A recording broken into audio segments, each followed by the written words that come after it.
Hi everyone, I'm Trisha Morris from Club Scrap and welcome to the Wandering Bee Box Workshop.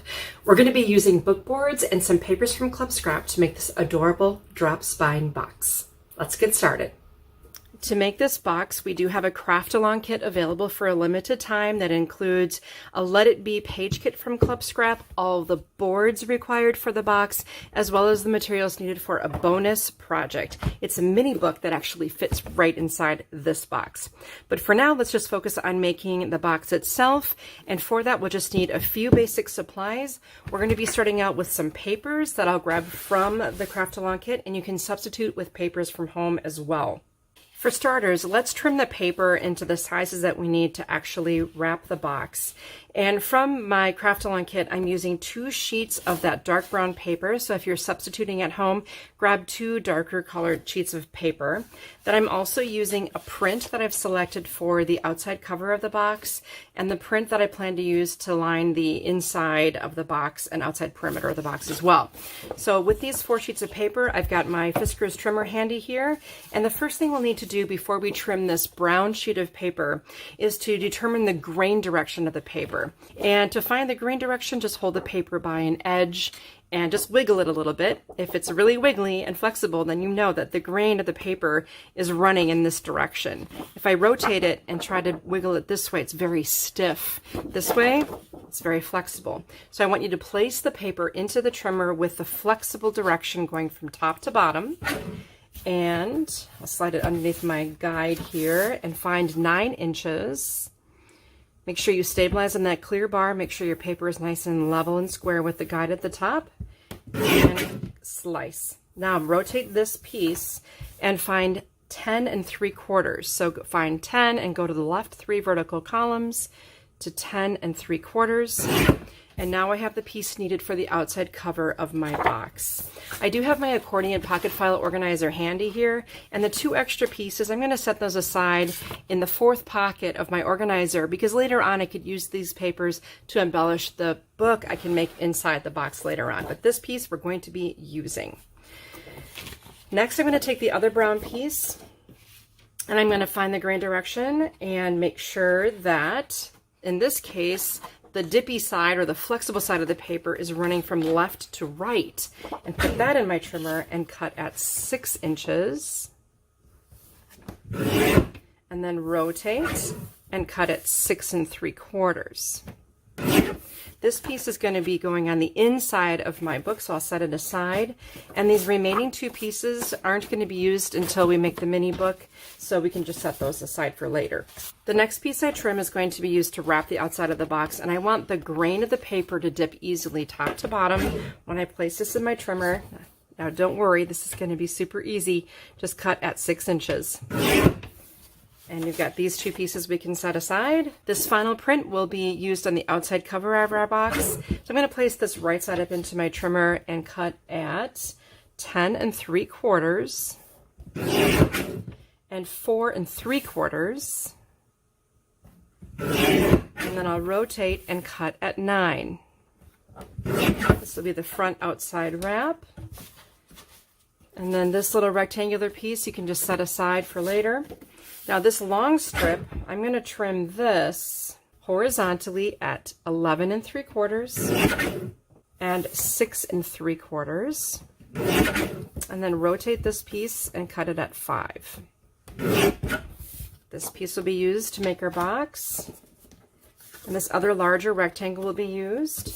And then there are a few other just skinny strips that are scraps. You can dispose of them or just set them aside for later. And now I'm done with my trimmer. You'll want to keep some Club Scrap bookbinding glue, a foam brush, a bone folder, scissors, pencil, and a grid ruler for the most helpful things to have on hand during their box assembly.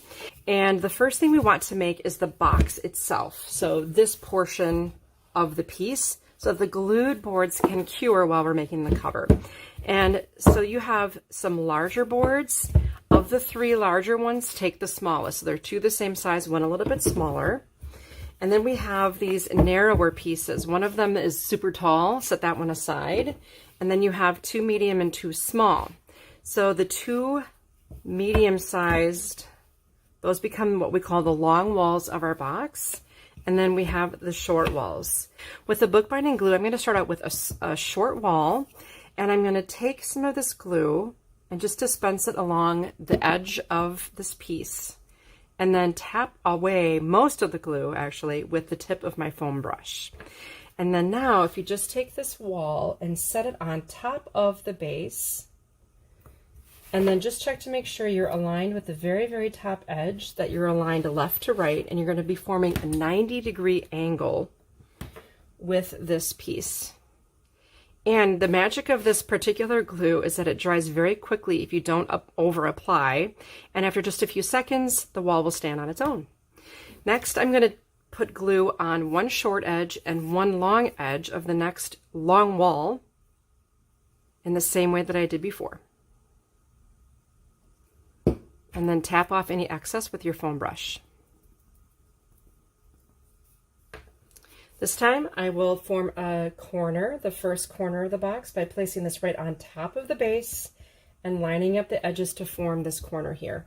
Hold it until it stands on its own. Now I'm going to put adhesive again on this short wall and this, or short edge rather, and then the other long wall. Remove the excess like I did before and add it to my base. Finally, when you have the last short wall to attach, you want to put glue on the face, on the very edge, and then also on this one little edge here, so that when it is added to the box base, there is glue at all contact points. So again, that's the face right here, and one little edge, and then tap away the excess like you did before, and place it on the base. Once you complete these steps, you'll have a box shape that you can set aside to cure. Next, find the 9 by 10 3/4 inch piece of dark paper that we trimmed in the beginning and put it horizontally on your work surface. We're going to add some guidelines. So if you're working with paper that has a wrong side, make sure the wrong side is facing up. And we want to draw a horizontal guide 1 inch from the bottom edge. Now I love my 3x14 grid ruler from Club Scrap for that task. So this big bold line right here is my 1 inch. So I can just align that with the edge of my paper, the bottom edge, and just simply draw a line. If you're not using a grid ruler, you need to measure 1, 1, 1, 1, connect the lines, and then even then it's not always quite as accurate as it could be. Now I'm going to add a line 1.5 inches from the right edge of my paper.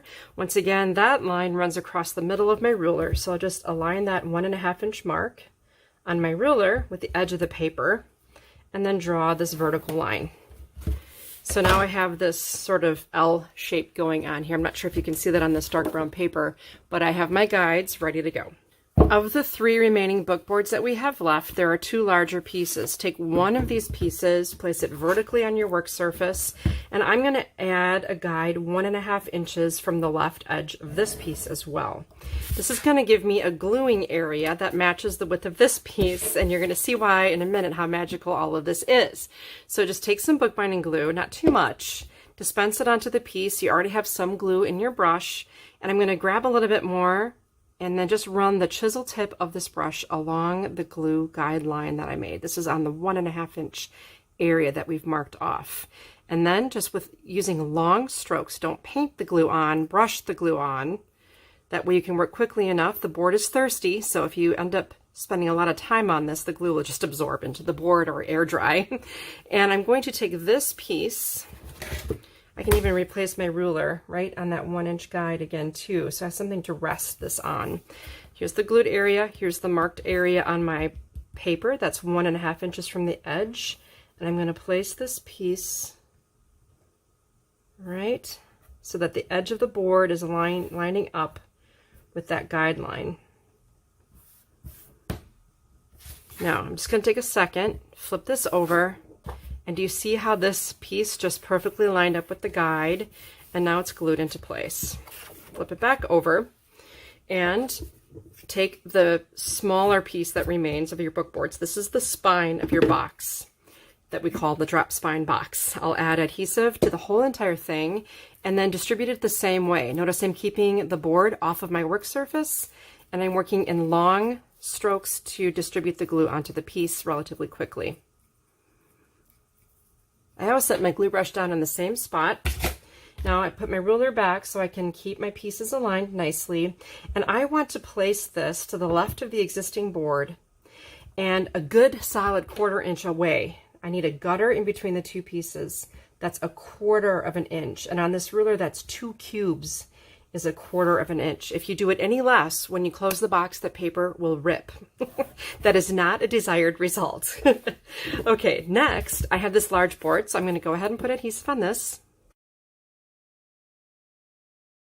Now that the glue is applied, I'll flip it over, and I'm going to, again, use my ruler to make sure that the pieces remain level and that I have another 1/4 inch gutter between this piece and the spine to the right of it. Look at how nice that looks. Now I can flip this over and smooth out any air that may have been trapped. You know, with this glue, that doesn't really happen. This glue is just amazing for that. And basically now what we have is the start of our cover. And we need to put one more piece of paper right here, and that's going to be this piece that measures 4 3/4 by 9. So first I need to put some adhesive on this board area. I have so much already in my brush. And again, I'll use that chisel tip to my advantage and just run it along the edge here. You have to make sure there is glue in that area or your seam will come up. And then spread the rest of the glue around to the board. Okay, now take this cover piece. You can place this on your work surface and just kind of drag the piece along the cover paper that's already there, and all of a sudden it'll click right into place when it falls into the seam. So this paper is just literally right up against the one next to it. Burnish a little bit, and now you have the outside cover wraps all attached. Next, we're going to turn everything over and take the scissors and remove some paper from the corner, but it's important that you don't remove all the paper right to the tip of the board. Make sure you leave about 1/8 inch, a little bit of a generous 1/8 inch of paper remaining past the tip of that corner. If you fail to do that, you're going to run into a naked corner, a bookboard scene, and it won't look as professional as it could if you are sure to leave some paper there at the end. At this point, I'm going to teach the paper where it's going to live, which in this case, the paper is going to make a turn vertically and then another turn to wrap itself around the boards that we've got in place here. So I take my bone folder and just run it along the edge of these really thick 1/8 inch boards, turn the paper up and then on its side, and do that around the entire perimeter of your project. Now at this point we need to glue these flaps down. The paper already is trained to where it's going to go, and I always start with the flaps that run along the long edge of my book. Make sure that you have adhesive kind of in this area here. I'm working with the adhesive that's already in the tip of my brush from when we were attaching the covers earlier, and we want to avoid having too much adhesive, but we also want to make sure that it's all the way to the edges of these flaps. Make quick work of it by not painting, but by brushing it into place, and then just go ahead and fold those flaps over. And with this side complete, I'm going to do the same thing along the other long edge. Notice that I'm holding my project off of my work surface to avoid getting glue on the beautiful outside of my box cover. Once the glue is applied, you can put it back down on your work surface to turn over those flaps. Okay, now this is where we deal with all the excess paper that we have extending past the tip of those boards. And all you need to do is just tuck it in a little bit. If you have more, that's okay. Just tuck in what's there. I'm going to turn this around and do the same exact thing on this corner. Just tuck and tuck. It's like you're wrapping the tiniest little gift ever. And then when I wrap this around, look what happens. Look at that beautiful corner that it makes. I just love that. Same thing on this end. You can take it for a test run, but I've got a beautiful wrapped corner. Nothing visible here. Nothing to see here. And if you by now need more glue, I encourage you to apply it just in the middle area of the flap and then work its way to the outside edges. Because if you get too much glue in the corners, it oozes out. Again, this is off of my work surface while I'm applying the glue. If you need to have it down on your work surface, I recommend you having an old magazine so that you can turn over a clean page every time if you need to have it down on your work surface. But holding it up works really well. Now, most Club Scrap kits come with ribbon, and so I'm just taking some ribbon from the Let It Be kit, which is also part of the Craft Along kit, and I'm going to take this fabric scissors and cut it in half. You really only need two 12-inch lengths. And at this point, I'm going to be putting a piece of ribbon on the left side of my book inside cover. So I'm going to check the grain direction. It's going to wrap itself around this way, so just lay it down accordingly. And if you would like to measure the center, you could. I'm going to place a little extra glue there. Place that in the center and just put a little anti-fray on there. Next, find the inside spine cover wrap. This is 6 by 6 3/4, and this is going to end up being positioned right in the middle. And this left edge of the piece will be aligned with the left edge of the spine cover from the other side, and I want it to be centered from top to bottom. Now I need to apply glue to this whole entire piece of paper, and you can either set it down on a piece of scrap paper, or you can just cup it in your hand like I have it here. I am a pianist, so I have kind of a big reach, but I'm supporting this paper, keeping it off of my work surface. Since it's a heavier cardstock, it has the strength to sort of deal with this position here, and just brushing the glue very thoroughly onto the entire surface of this piece. Now I'm centering this again top to bottom, and I'm just looking at this left edge here to make sure everything's lined up nicely. And then I'll just work it over and take the pad of my finger and find the hinge on each side of the spine, and I'm just going to push that paper down into the hinge. Soon you can actually lift this up and just double check the bottom and top edges here of the hinge to make sure it's performing properly. And if the paper pops up, just put it back down in place, and then soon it will just stay there automatically. And this is really starting to look beautiful. Don't you agree? I love it. Now we've got a few pieces remaining. We got the outside wrap for the box, and then we have this piece and then a smaller one. I'm going to put this one right into the left inside cover, and I'll put the adhesive on this the exact same way we did with the spine cover. And then we'll center this top to bottom, and I'm going to try to look for the equal margin at the top, the left, and the bottom. And that should fit really nicely into the space. And look how great that glue works. So if you don't yet have that bookbinding glue from Club Scrap, this is what you want for making really professional looking books. It doesn't bubble, it dries quickly. It's just pretty awesome in general.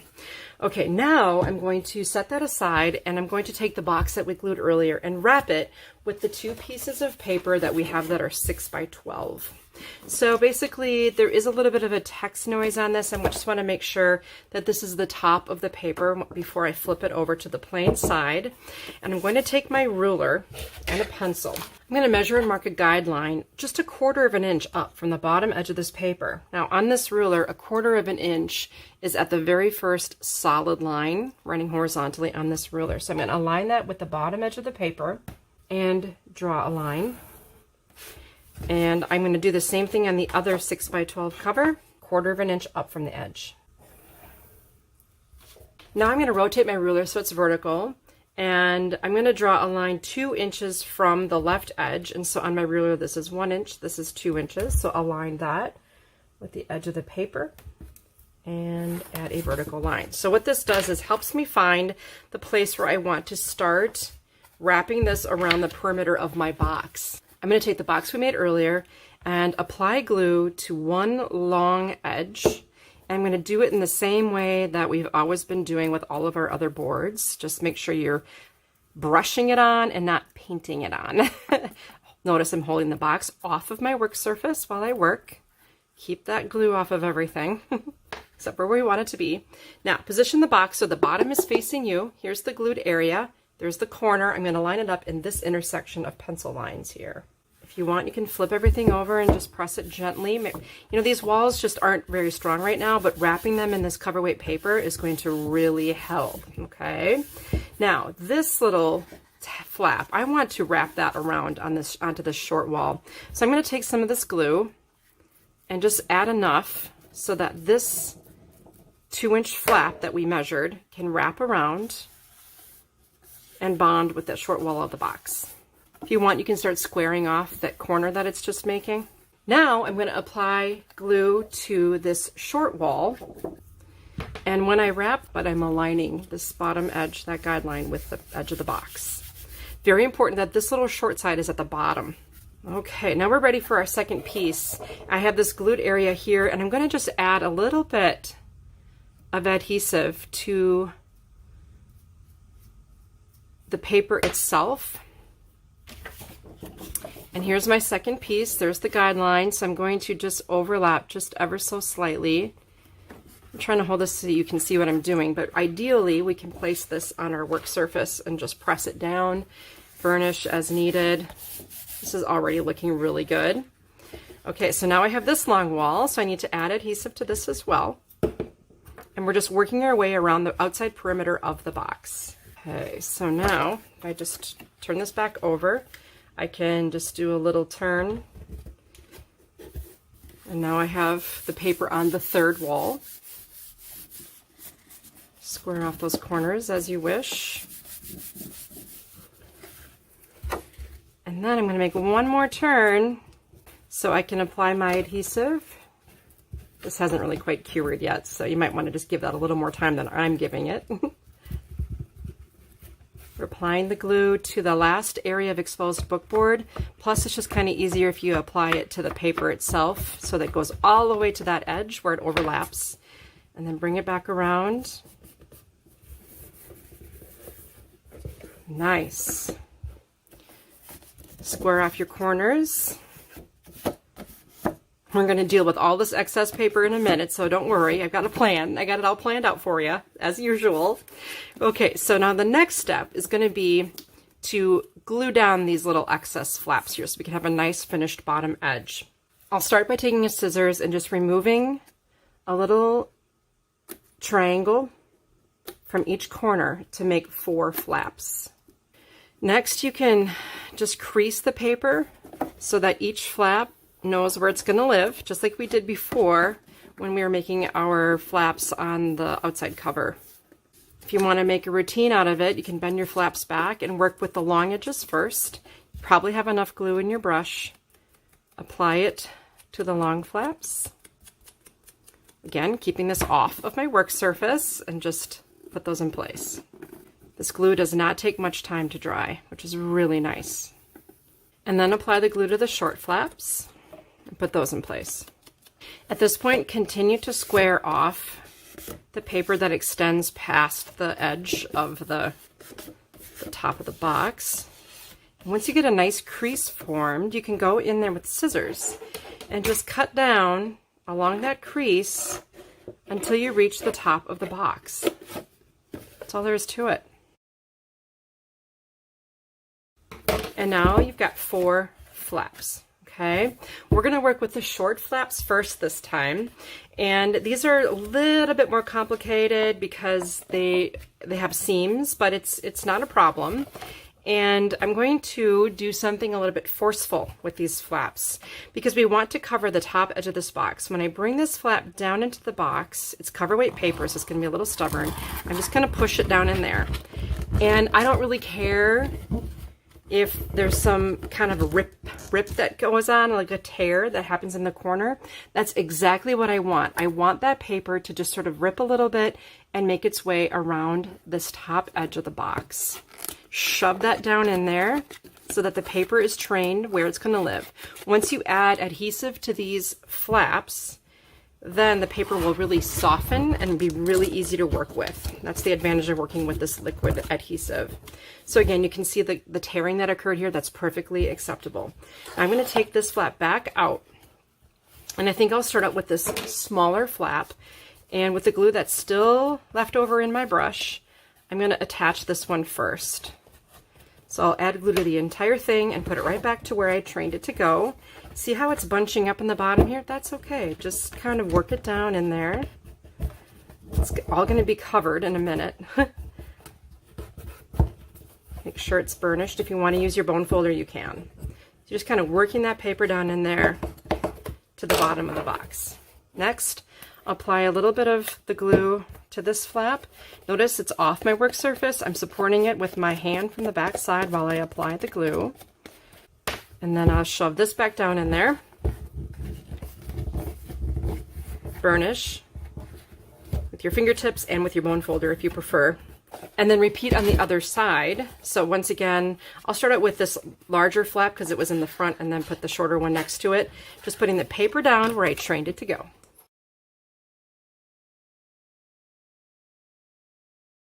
Now you might be thinking the weight of this paper makes this impossible, but the weight of the paper that's a little heavier, it's an 80-pound cover weight, is also helping to strengthen the box itself.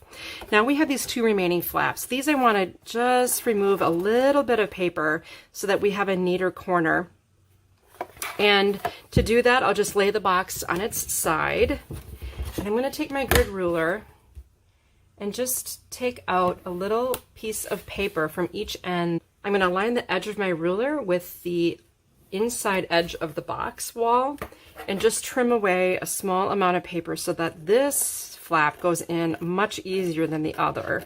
I just want to make sure that the corners of the box are still covered nicely, but this little piece can go.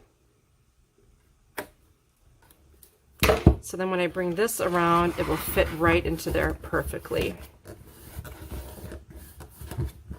You can remove this, add your glue, and then put it back, and repeat for the other side.